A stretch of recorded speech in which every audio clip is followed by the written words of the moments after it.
Итак, мы продолжаем решать наши головоломки. Ну и начнем мы с 4-го видео.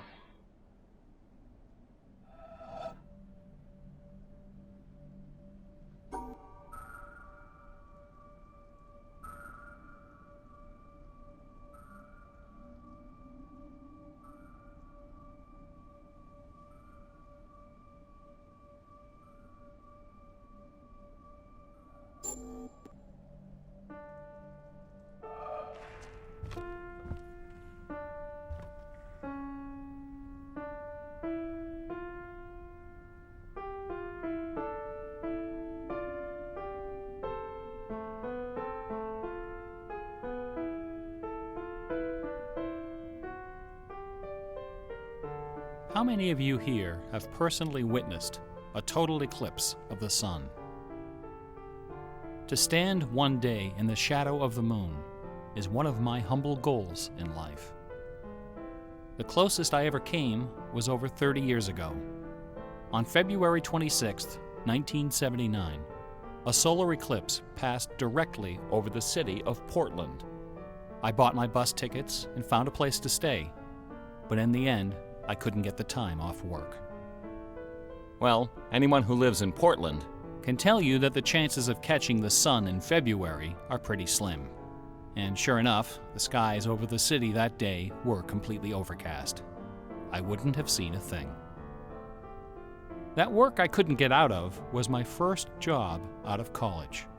A sales clerk at an old Radio Shack store in beautiful downtown Worcester, Massachusetts. On my very first day behind the counter, a delivery truck pulled up to the front of the store. They carried in a big carton, upon which was printed the legend TRS-80. It was our floor sample of the world's first mass-market microcomputer. The TRS-80 Model 1 had a Z80 processor clocked at 1.7 MHz, 4,096 bytes of memory, and a 64-character black and white text display. The only storage was a cassette recorder. All this could be yours for the low price of $599. The store I was working in had seen better days. At one time, it had been near the center of a thriving commercial district. But like so many other New England cities, the advent of shopping malls had, by the early 70s, turned it into a ghost town. Worcester's solution to this problem was decisive, to say the least. The city's elders apparently decided that if they couldn't beat them, they would join them. And so, several square blocks at the heart of the city were bulldozed into oblivion, destroying dozens of family businesses, including the site of a pharmacy once operated by my great-grandfather. In their place was erected a vast 3-level shopping complex with cinemas and a food court. When the dust settled, only a few forlorn blocks of the old Worcester remained standing. My Radio Shack store was in one of those blocks. Then, to add insult to injury, Radio Shack opened a brand new location inside the shopping center, less than 500 feet from my store. So now patrons had a choice between a clean, well-lighted establishment with uniformed security and acres of convenient parking, or a shadowy hole in a seedy old office building next to an adult movie theater. Consequently, I had plenty of time to fool around with the new computer. I taught myself basic programming. Then I learned Z80 assembly. Both, of course, so that I could write games. I also created self-running animated demos which ran all night in the store window for the edification of the winos who peed in our doorway. Strangely enough, the few customers we had didn't seem to be interested in our new computer, even after the 16K memory upgrade. In fact, most of the people who set off the buzzer on their way through the front door weren't there to buy anything at all. They were there to exploit a free promotion, which was the bane of Radio Shack employees for over 40 years, the Battery of the Month Club. The idea of this promotion was simple. Customers got a little red card upon which was printed a square for each month. 12 times a year, the lucky sales clerk got to punch out a square and give the customer one brand new AAA, AA, C, D, or 9-volt battery. Of course, customers weren't allowed to choose just any grade of battery. At the time of my employment, Radio Shack offered 3 different levels of battery excellence. First were the alkalines, powerful, long-lasting, and expensive, hanging behind the counter like prescription medication in gold-embossed blister packs. These were most certainly not available through the Battery of the Month Club. Next were the high-end lead batteries, sturdy, dependable batteries, moderately priced, and prominently displayed near the front of the store. These were also not available through the Battery of the Month Club. Finally, at the bottom of the barrel were the standard lead batteries. These were literally piled in barrels, cunningly located way at the back of the store, in a dark corner near the TV antennas. Remember TV antennas? Customers who came in looking for their free Battery of the Month had to walk the entire length of the premises, past the CB radios and stereo headphones and remote-controlled racing cars. Nothing would stop them. On the first day of every month, like clockwork, those customers came in waving their little red cards. I would look up from my programming and wave them to the back of the store. It didn't matter that the batteries were only worth 29 cents. It didn't matter that most of them were already half dead. They came, they grabbed. And as far as I can remember, not one of them ever paid for a damned thing. I was such a crappy salesman. I was young and foolish. I thought my education in game design was happening at the keyboard. I almost missed the lesson coming through the front door. Fortunately, I wasn't the only person fooling around with games on micros. All over the country, people like me were experimenting. Scott Adams was coding what would soon become the world's first commercial adventure game. Remember adventure games? My future employer, Infocom, was being founded, along with other legendary companies like Online Systems, Sirius, Personal Software, and SSI. Those were exciting times. Teenagers were making fortunes. Games were cheap and easy to build. The slate was clean. But in 1979, the biggest news in gaming had nothing to do with computers. On the morning of the autumn equinox, September 20th, a new children's picture book appeared in the stores of Great Britain. This picture book was rather peculiar. It consisted of 15 meticulously detailed color paintings, illustrating a slight, whimsical tale about a rabbit delivering a jewel to the moon. On the back jacket of the book was a color photograph of a real jewel, shaped like a running rabbit, 5 inches long, fashioned of 18-karat gold, suspended with ornaments and bells, together with a sun and moon of blue quartz. According to the blurb underneath, this very jewel had been buried somewhere in England. Clues pointing to its location were concealed in the text and in the pictures of the book. The treasure would belong to whoever found it first. The book was called Masquerade. It was created by an eccentric little man with divergent eyes and a talent for mischief named Kit Williams. Within days, the first printing was sold out, and the empire that never sleeps found itself in the grip of rabbit fever. Excited readers attacked the paintings with rulers, compasses, and protractors. Magazine articles and TV specials dissected the clues, floated theories, and followed with keen delight the reckless exploits of the fanatics. One obscure park, unfortunately known by the nickname Rabbit Hill, was so riddled with holes excavated by misguided treasure seekers that the authorities had to erect signs assuring the public that no gold rabbits were to be found there.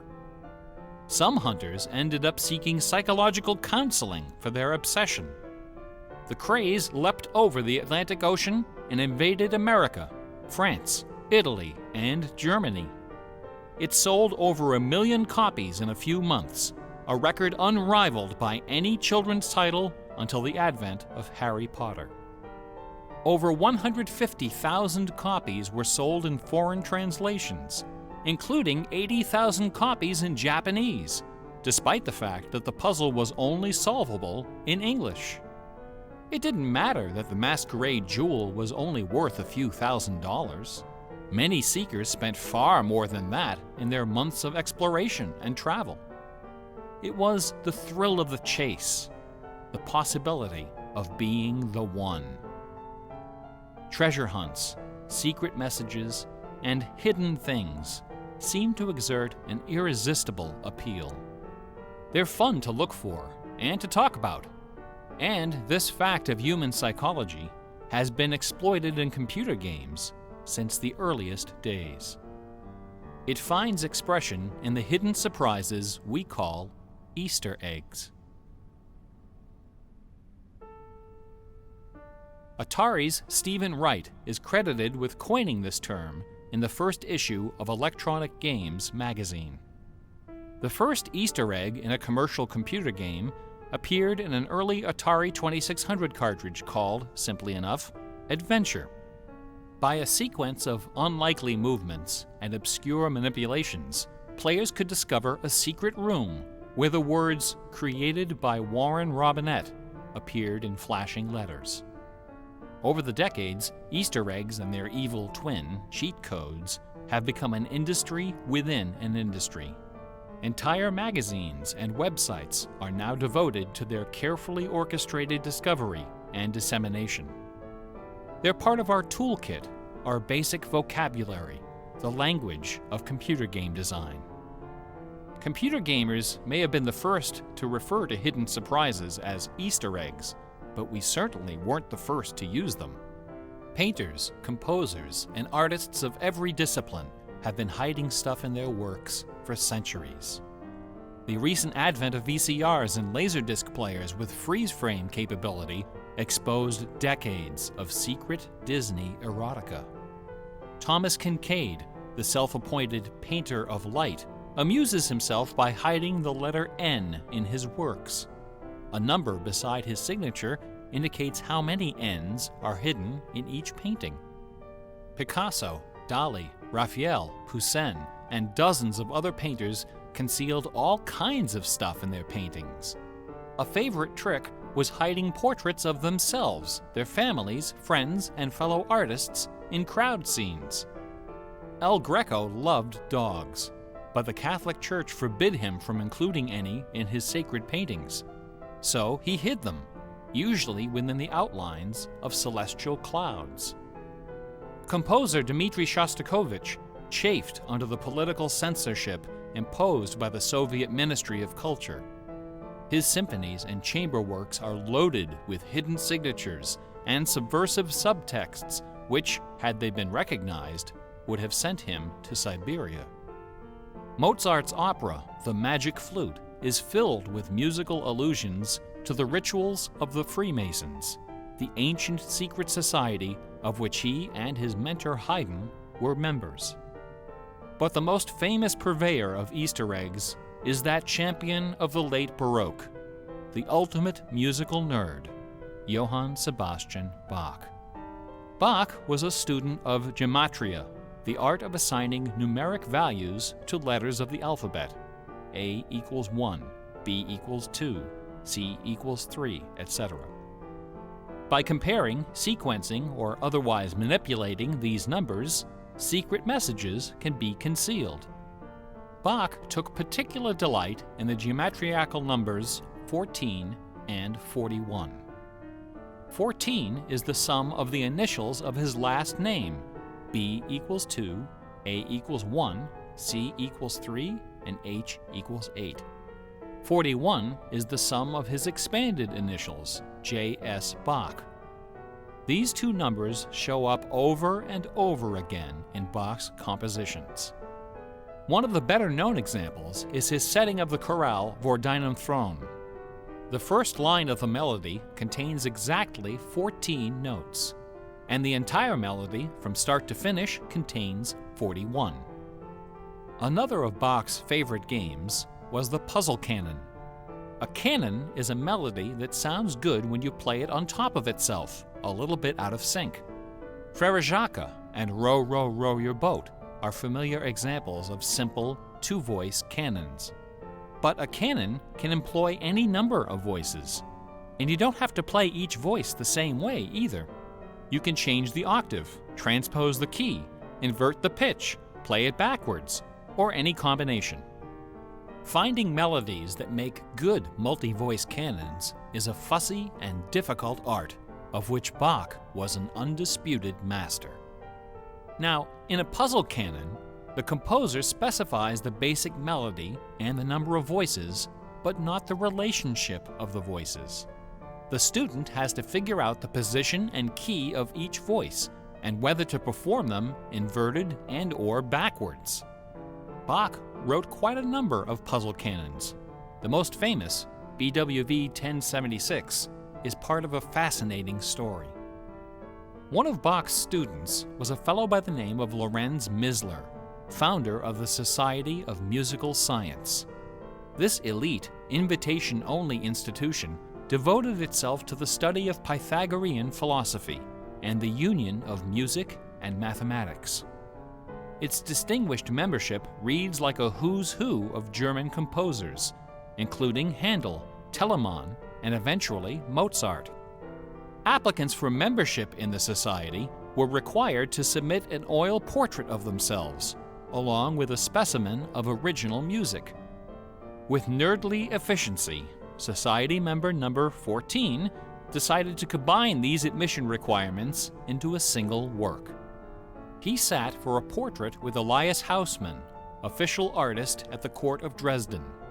This portrait, which now hangs in the gallery of the town hall in Leipzig, is the only indisputably authentic image of Bach in existence. The Hausmann portrait shows Bach dressed in a formal coat with exactly 14 buttons. In his hand is a sheet of music paper, upon which is written a puzzle canon for 6 simultaneous voices. In 1974, a manuscript was discovered which proved that this canon was the 13th in a series of exactly 14 canons based on the ground theme of the famous Goldberg variations. As if these musical gymnastics weren't enough, Bach liked to hide messages in his compositions by assigning notes to the letters. His initials, B-A-C-H, correspond to the pitch sequence B-flat, A, C, and B natural in German letter notation. This theme makes its most memorable appearance in the last bars of his final composition, The Art of Fugue, published soon after his death in 1750. The word fugue comes from the Latin fuga, which means flight, as in running away. So the art of fugue is the art of flight, the art of taking a theme and running with it. Bach wrote hundreds of fugues, but none as sublime as this sequence of 14. In the last and most complicated fugue in the series, the first and second sections develop normally. This is followed by the B-A-C-H signature, and then suddenly, without any warning or structural justification, the fugue stops, dead in its tracks. One of the composer's 20 children, his son Carl Philipp Emanuel, claimed that Bach died moments after those last few notes were written.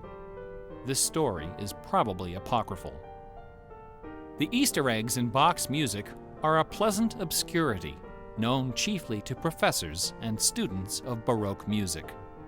But in March of 2002, when this lecture was first delivered, those Easter eggs were the talk of the entire classical music industry. Sitting near the top of the classical music charts that month was a compact disc on the ECM label called Morimer. It was performed by the Hilliard Choral Ensemble together with a talented but, until then, little-known violinist, Christoph Poppen. The music on Mortimer is based on a geometrical analysis of Bach's Partita in D minor for solo violin.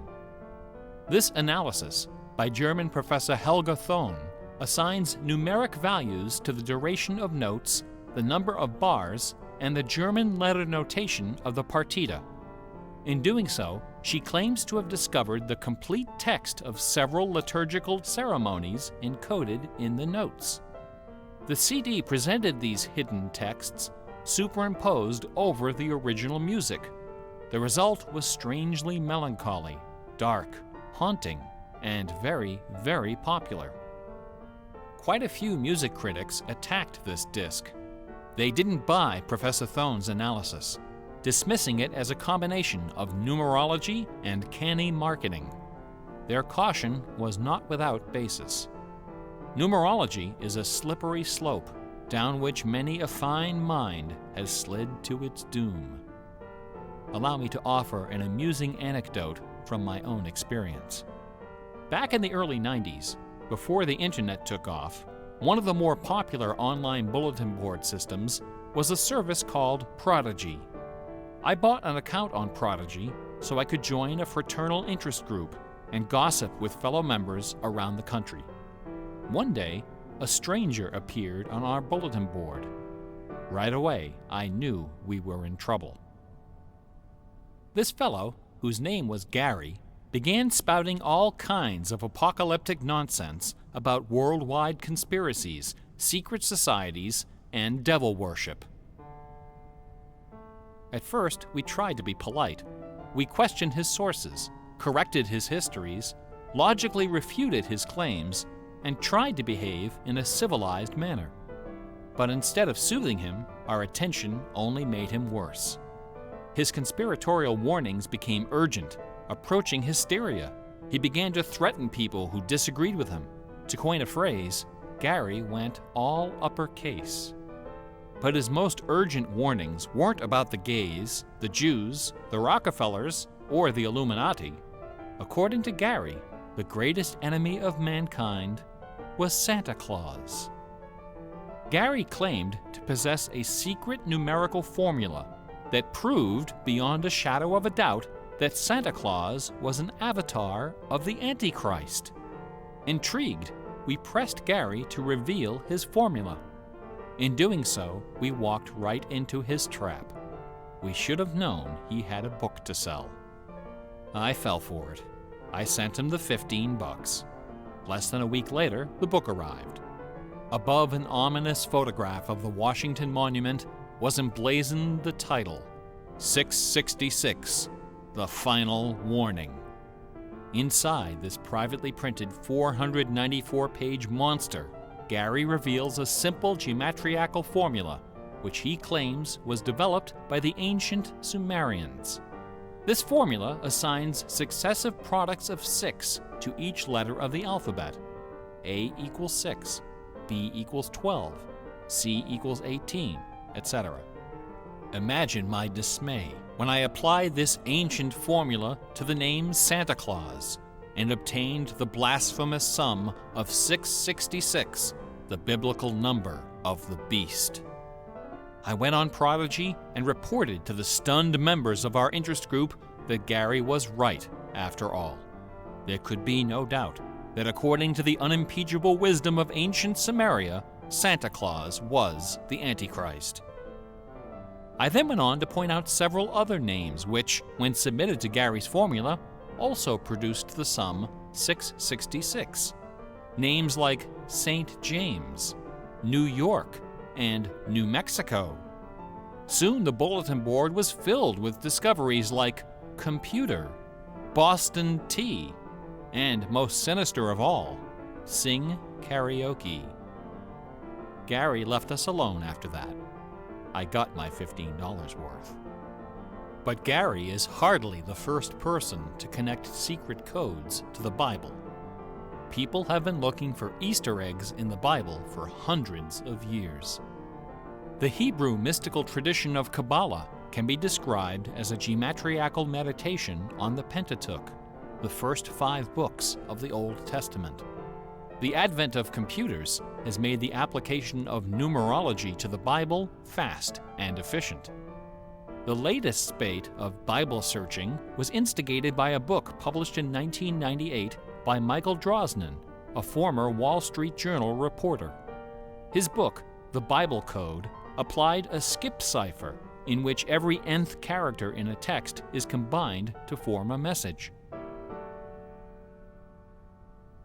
By applying his skip cipher to the Hebrew text of the Old Testament, Drosnin claimed to have discovered predictions of World War II, the Holocaust, Hiroshima, the assassination of Yitzhak Rabin and both Kennedys, the moon landing, Watergate, the Oklahoma City bombing, the election of Bill Clinton, the death of Princess Di, and the comet that collided with Jupiter. He also found predictions of a giant earthquake in LA, a meteor hitting the Earth, and nuclear Armageddon, all scheduled to occur before the end of the last decade. The Bible Code spent many weeks on the bestseller lists, spawning several sequels and dozens of imitators. The Bible has certainly attracted its share of crackpots, but for the real hardcore egg hunters, nothing can rival the ingenuity, the tenacious scholarship, the stubborn zeal of those who seek the answer to the ultimate literary puzzle, a poisonous conundrum that has squandered fortunes, destroyed careers, and driven healthy, intelligent scholars to the brink of madness and beyond. Who wrote Shakespeare? The essays and books devoted to the Shakespeare authorship problem are sufficient to fill a large library. Several such libraries actually exist. Not even a day-long tutorial, much less an hour lecture, can begin to do justice to this complex, bizarre, and dangerously tantalizing story. Nevertheless, for the unacquainted, I will attempt to summarize the issue in a few paragraphs. The undisputed facts of Shakespeare's life and career could be scribbled on the back of a cocktail napkin. We know for a fact that a man named William Shakespeare was born in 1564 in or around the village of Stratford-upon-Avon. We know that he had a wife and at least 3 children. We know he bought property in Stratford, was involved in several lawsuits with his neighbors, and died there in 1616, aged 52. We also know that during those same years, a man with a last name similar to Shakespeare worked as an actor on the London stage, eventually becoming co-owner of some of the theaters there. We also know that about the same time, a number of most excellent poems and plays were published in London under the name Shakespeare. We do not know for a fact that the landowner in Stratford and the actor in London with a similar last name were one and the same man. We do not know for a fact that either man had anything to do with the poems and the plays. All we know is that those poems and plays have, in the 400 years since their composition, come to be regarded as a pinnacle of Western culture. The works attributed to Shakespeare appear to have been written by a man or woman who knew something about just about everything. They're filled with references to mythology and classic literature, games and sports, war and weapons of war, ships and sailing, the law and legal terminology, court etiquette, statesmanship, horticulture, music, astronomy, medicine, falconry, and, of course, theater. Therein lies the problem. How could a farmer's son of uncertain schooling, from a mostly illiterate country village, a man of practically no account at all, wield such encyclopedic learning, with so much eloquence and wit, so much wisdom and human understanding? For the first 150 years, nobody questioned the traditional history of the bard. Then, in the late 18th century, Reverend James Wilmot, a distinguished scholar who lived just a few miles north of Stratford, decided to write a biography of the famous playwright. Dr. Wilmot believed that a man as well educated as Shakespeare must have owned a fairly extensive library, despite the fact that not a single book or manuscript is mentioned in his will. Over the years, he speculated, some of those books must have found their way into local collections. And so, the good Reverend Doctor scoured the British countryside, taking inventory of literally every bookshelf within 50 miles of Stratford. Not a single book from the library of William Shakespeare was discovered. Neither were there found any letters to, from, or about Shakespeare. Furthermore, no references to the folklore, local sayings, or distinctive dialect of the Stratford area could be found in any of Shakespeare's writings. After 4 years of painstaking research, Dr. Wilmot concluded, to his own dismay, that only one person contemporary with Shakespeare of Stratford had ever demonstrated the wide-ranging education and expressive talent needed to compose those poems and plays. That man was the multilingual author, philosopher, and statesman, inventor of the scientific method, chancellor to the courts of Queen Elizabeth and King James, Sir Francis Bacon. Dr. Wilmot never dared to publish his theory, but before he died, he confided it to a friend, James Cowell, who, in 1805, repeated it to a meeting of the Ipswich Philosophical Society. The members of the society were suitably outraged, and the scandalous matter was quickly forgotten. Then, in 1857, a lady from Stratford, Connecticut, published a book called The Philosophy of the Plays of Shakespeare Unfolded. In this book, Miss Delia Bacon, no relation to Francis, claimed that the works of Shakespeare were written by a secret cabal of British nobility, including Sir Walter Raleigh and Sir Philip Sidney, as well as Sir Francis Bacon. Delia Bacon's book electrified the world of letters. Battle lines were drawn between the orthodox Stratfordians and the heretical Baconians. Literary societies and scholarly journals were formed to debate the evidence. Hundreds of pamphlets, newspaper articles, and essays were published defending each side and ridiculing the opposition with that self-aggrandizing viciousness peculiar to tenured academics. Armed with her explosive book, Delia Bacon journeyed to Stratford-upon-Avon and, unbelievably, obtained official permission to open Shakespeare's grave. However, when the moment came to actually lift the stone, Delia's self-doubt precipitated a catastrophic nervous breakdown. She later died penniless in a madhouse. Around 1888, things began to get a bit out of hand. U.S. Congressman Ignatius Donnelly of Minnesota became interested in the Shakespeare controversy. One day, browsing through his facsimile copy of the First Folio of 1623, he noted that the word bacon appeared on page 53 of the Histories and also on page 53 of the Comedies. He also noted that Sir Francis Bacon had written extensively on the subject of cryptography. Donnelly began counting line and page numbers, adding and subtracting letters, drawing lines over sentences, circling words, and crossing them out. The result was a complex and virtually incomprehensible algorithm, which he claimed was invented by Bacon to hide secret messages inside the First Folio. The greatest Easter egg hunt in the history of Western civilization had begun. Here are just a couple of the sillier highlights. A doctor named Orville Owen of Detroit constructed a bizarre research tool he called the Wheel of Fortune. This wheel consisted of 2 giant wooden spools wrapped with a strip of canvas 2 feet wide and 1,000 feet long. Onto this canvas, he glued the separate pages of the complete works of Bacon, Shakespeare, Marlowe, Greene, Peele, and Spenser, together with Burton's Anatomy of Melancholy. By cranking the spools back and forth, Dr. Owen could quickly zip across the pages in search of clues and cross-references.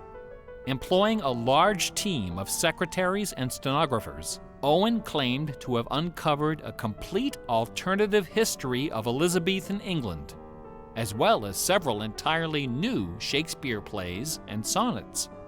Listen to this hidden verse, supposedly penned by the mighty bard himself, which inspired Dr. Owen to build his Wheel of Fortune. Take your knife and cut all our books asunder, and set the leaves on a great firm wheel, which rolls and rolls, and turning the fickle rolling wheel, throw your eyes upon Fortune, that goddess blind, that stands upon a spherical stone, that turning and inconstant rolls in restless variation. After publishing 5 thick volumes of this rubbish, Owen announced the discovery of an anagram, indicating that Bacon's original manuscripts were buried near Chepstow Castle on the River Wye. Owen spent the next 15 years and thousands of dollars excavating the bed of the river with boat crews and high explosives. He died before anything was found. A fellow named Arnsberg wrote an entire book based on the analysis of the significance of a suspicious crack in the tomb of Bacon's mother. A Ray of Sanity finally appeared in 1957. To those familiar with the science of cryptology, the name William Friedman needs little introduction. During World War II, Colonel Friedman was the head of the U.S. Army's Cryptoanalytic Bureau. He is credited with cracking the Japanese Empire's most sensitive cipher. After the war, the colonel decided to apply his expertise to the study of the Shakespeare ciphers. He interviewed several of the experts in the field and prepared a detailed scientific analysis, which he published under the title The Shakespeare Ciphers Examined. His conclusion? In a word, bunk. According to the standards of cryptologic science, not one of the hidden messages purportedly discovered in Shakespeare's works was plausible. The rules used to extract these messages from the texts were non-rigorous, wildly subjective, and unrepeatable by anyone except the original decipherer. The people involved were not being dishonest. They were channeling their preconceptions. They were trapped in a labyrinth of delusion, mining order from chaos. Anglers in a lake of darkness. Lear, Act 3, Scene 6.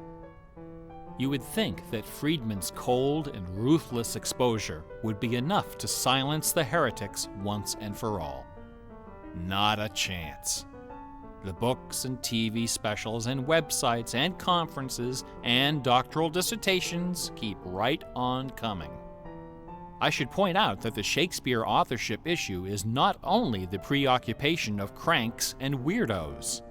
A substantial number of respected authors and Shakespeareans have expressed serious doubts about the traditional origin of the plays.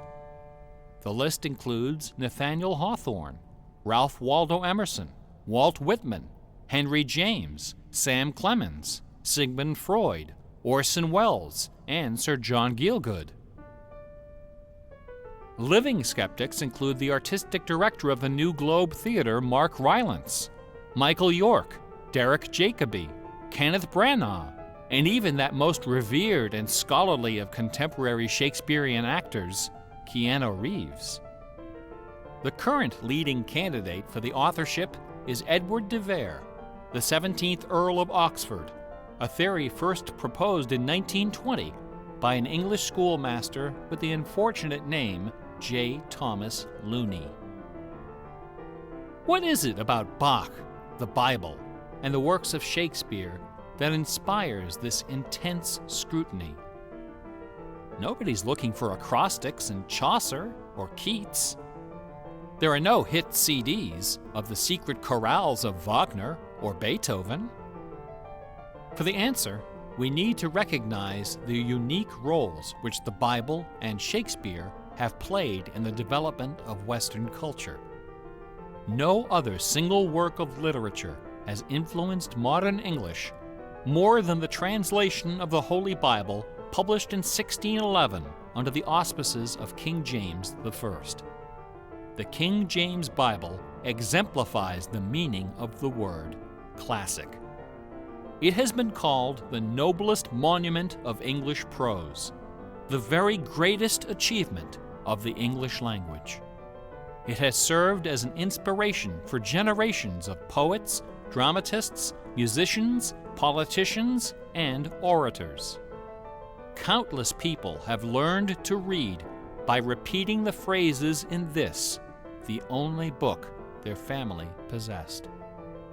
Our constitutions and our laws have been profoundly shaped by its cadences and imagery. But even the glory of the King James Bible, compiled by a committee of 46 editors over the course of a decade, pales before the dazzling legacy of the Swan of Avon. The lowest estimate of Shakespeare's working vocabulary is 15,000 words, more than 3 times that of the King James Bible, and twice the size of his nearest competitor, John Milton. His poems and plays were written without the aid of a dictionary or a thesaurus. They didn't exist yet. It was all in his head. When Shakespeare had a thought for which Elizabethan English had no word, he invented one. The Oxford English Dictionary lists hundreds of everyday words and phrases which made their first appearance in the pages of the Bard.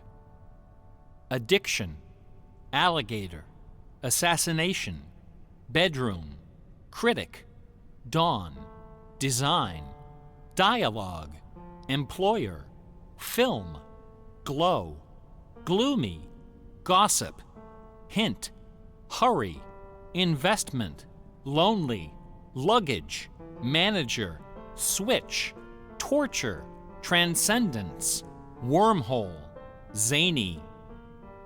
Hamlet alone contains nearly 40 of these neologisms. Who today would have this audacity, this giddy exuberance of invention? Only one other English author even approaches Shakespeare's facility for coining new words: Sir Francis Bacon. In the modern era, the record holder is Charles Dodgson, better known as Lewis Carroll, who, interestingly, also happens to be the second most quoted author in English, after Shakespeare. Everyone has been profoundly molded by the influences of the King James Bible and Shakespeare. Like it or not, all of us peer at the world through the lenses of these great works. They are the primary source documents of modern English thought, the style guides of our minds. Contemplating these dazzling jewels of wisdom and eloquence gives rise to an extraordinary feeling, a potent, rare, and precious emotion with the potential to completely upset your life. An emotion powerful enough to make a man abandon his wife and children, forfeit career and reputation, lay down his possessions, and follow his heart without questioning. That sweet, sweet fusion of wonder and fear, irresistible attraction, and soul-numbing dread known as awe. Awe is the grail of artistic achievement. No other human emotion possesses such raw, transformative power, and none is more difficult to evoke. Few and far between are the works of man that qualify as truly awesome. It is awe that convinces a rabbi to spend a lifetime decoding Yahweh from the Pentateuch. Awe that sends millions of visitors each year to the pyramids of Giza, Guadalupe, and Mecca. It was awe that drove poor Delia Bacon to her doom. Now, please don't come away from this lecture thinking that the key to awesome game design is the installation of Easter eggs. Ordinary games with their contrived Easter eggs and cheat codes are like the Battery of the Month Club. You have to trudge down to the back of the store to get what you really came for. If superpower is what people really want, why not just give it to them? Is our imagination so impoverished that we have to resort to marketing gimmicks to keep players interested in our games? Awesome things don't hold anything back. Awesome things are rich and generous. The treasure is right there. One afternoon, I was sitting alone behind the counter at that old Radio Shack store. My boss had stepped out for some reason. An elderly woman walked through the front door. Like most of our customers, she was shabbily dressed, probably on a fixed income. I assumed she was there for her free battery. But instead, she placed a portable radio on the counter. This little radio came from the days when they boasted about the number of transistors inside on the case. It was completely wrapped in dirty white medical tape. The woman looked at me and asked, "Can you fix this?" Slowly, I unwrapped the medical tape, peeling away the layers until the back cover of the radio fell off, accompanied by a cloud of red dust. The interior of the radio was half eaten away by battery leakage and corrosion. I looked at the radio. I looked at the old woman. I looked back at the radio. I reached behind me, where the expensive alkaline batteries were hanging like prescription medication, and removed a gleaming 9-volt cell from its gold blister pack. Then I pulled a brand new transistor radio from a box, installed the alkaline, and helped the lady find her favorite station. No money changed hands. She left the store without saying a word. Awesome things are kind of like that.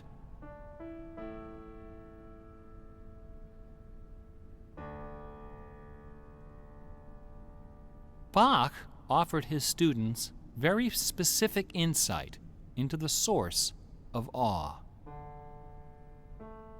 In addition to BACH, 2 other sets of initials are also associated with Bach's music. These initials are not hidden in the notes. Instead, they're scrawled right across the top of the manuscript for the whole world to see. The initials are SDG and JJ. SDG stands for the Latin phrase Sole Deo Gloria, to the glory of God alone. JJ stands for Jesu Juva, help me, Jesus. Bach wrote all of his great masterpieces sub specie eternitatis, under the aspect of eternity. He did not compose only to please his sponsors or to win the approval of an audience. His work was his worship. Bach once wrote, "Music should have no other end and aim than the glory of God and the recreation of the soul. Where this is not kept in mind, there is no true music, but only an infernal clamor and ranting." The name of the power that moves you is not important. What is important is that you are moved. Awe is the foundation of religion. No other motivation can free you from the limits of personal achievement. Nothing else can teach you the art of flight. Computer games are barely 40 years old. Only a few words in our basic vocabulary have been established. A whole dictionary is waiting to be coined. The slate is clean. Someday soon, perhaps even in our lifetime, a game design will appear that will flash across our culture like lightning. It will be easy to recognize. It will be generous, giddy with exuberant inventiveness. Scholars will pick it apart for decades, perhaps centuries. It will be something wonderful, something terrifying, something awful. A few years ago, I was invited to speak at a conference in London. My wife joined me, and we took a day off for some sightseeing. We decided to visit England's second biggest tourist attraction, Stratford-upon-Avon. It was cold and rainy when our train arrived. Luckily, most of the attractions are just a short walk from the station. We visited Shakespeare's birthplace, a charming old house along the main street, which attracts millions of pilgrims every year, despite the complete lack of any evidence that Shakespeare was born there or even lived anywhere near it. We went past the school where Shakespeare learned to read and write, although no documents exist to prove his attendance. We visited Anne Hathaway's cottage, the rustic country farm where his wife spent her childhood, although no record shows anyone by that name ever having lived there. Finally, we came to the one location undeniably associated with Shakespeare, Trinity Parish Church, on the banks of the River Avon, where a man by that name is buried. This beautiful church is approached by a long walkway between rows of ancient gravestones, shaded by tall trees. The entrance door is surprisingly tiny. No cameras are allowed inside. The interior is dark and quiet. Despite the presence of busloads of tourists, the atmosphere is hushed and respectful. A few people are seated in the pews, deep in prayer. An aisle leads up the center of the church. The left side of the altar is brightly illuminated. On the wall above is a famous bust of the bard, quill in hand, gazing serenely at the crowd of pilgrims. On the floor beneath, surrounded by bouquets of flowers, at the very spot where Delia Bacon lost her mind, the gravestone of William Shakespeare bears this dire warning. Good friend, for Jesus' sake, forbear to dig the dust enclosed here. Blessed be the man who spares these stones, and cursed be he that moves my bones. Every year, 3 million pilgrims arrive from every nation on earth to approach this stone and consider the likeness of a man whose body of work can only be described as awesome. By contrast, the right side of the altar is dark and featureless. Nobody of any consequence is buried there. The only point of interest is a wooden case of simple design, carved of dark oak. Inside the case, sealed beneath a thick sheet of glass, lies a large open book. A plaque on the case identifies this book as a first edition of the King James Bible, published in 1611, when Shakespeare was 46. Not many pilgrims visit this side of the altar. Most of those that do simply glance at the book, read the plaque, and move along. A few, more observant, note that the Bible happens to be opened to a page in the Old Testament, the book of Psalms, chapter 46. No explanation is given for this particular choice of pages. For the initiated, none is necessary. If you are of inquisitive bent, if you are intrigued by English history and literature, if you value your peace of mind, cover your ears now. In the year 1900, a scholar noticed something about the King James translation of Psalm 46. Something terrifying, something wonderful. The 46th word from the beginning of Psalm 46 is shake.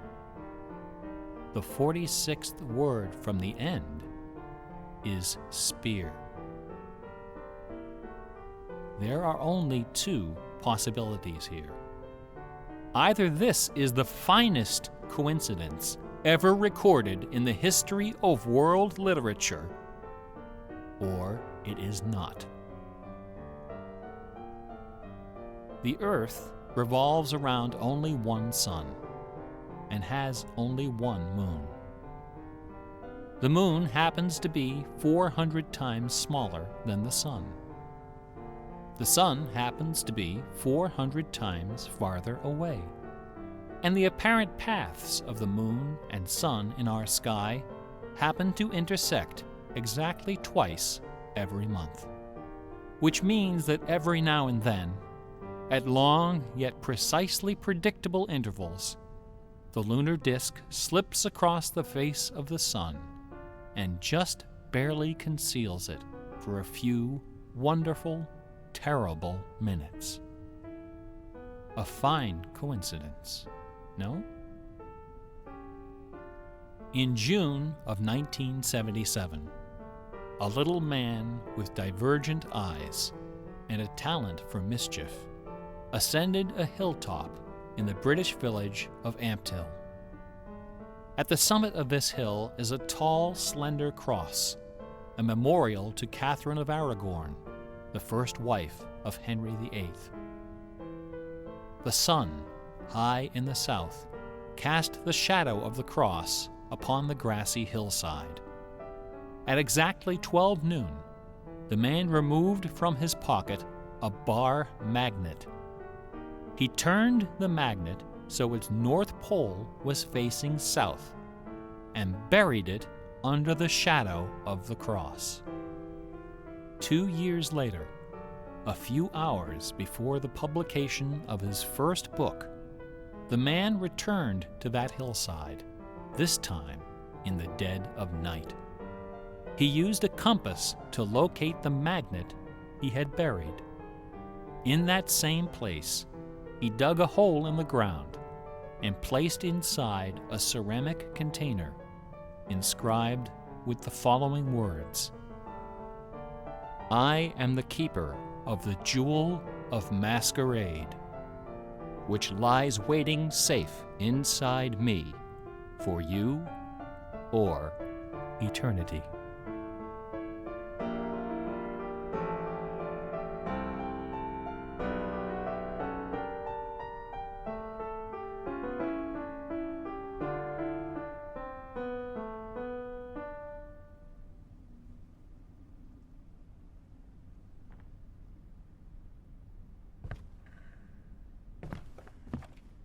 Ну, я так понимаю, это уже точно конец. Да, затянулась, конечно, лекция, но было очень интересно и познавательно. Ну а на этом мы закончим и продолжим уже в следующей серии.